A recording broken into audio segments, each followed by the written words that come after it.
आओ ज़िंदगी को आसान बनाएं। अगर हम खुशगवार ज़िंदगी गुजारना चाहते हैं तो हमें दूसरों से मुआवजा नहीं करना चाहिए।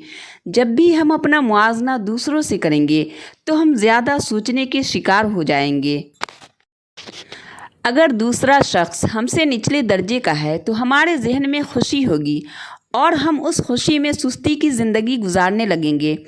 अगर मुआवजा करने वाला शख्स हमसे ऊंचे दर्जे का है तो हम खुद को मनफी सोच में डालेंगे।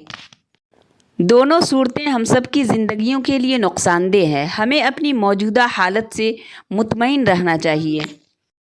इसका मतलब ये नहीं है कि हम आगे बढ़ने की कोशिश ही न करें। जिस तरह फ़िक्र और गौर फ़िक्र के अल्फाज में फ़र्क है, उसी तरह सुस्ती और इत्मीनान में भी फ़र्क है। अगर हम अपने मौजूदा हालात से मुतमईन हैं तो हम पूरे दिल से आगे बढ़ने की कोशिश करेंगे और हमको उसमें कामयाबी मिलेगी। अगर हम अपनी मौजूदा पोजीशन से मुतमईन नहीं हैं तो फिर हमें किसी और काम में दिलचस्पी नहीं होगी और हम आगे नहीं बढ़ सकते। इसलिए ज़िंदगी में इत्मीनान रहने के साथ साथ आगे बढ़ना बहुत ज़रूरी है।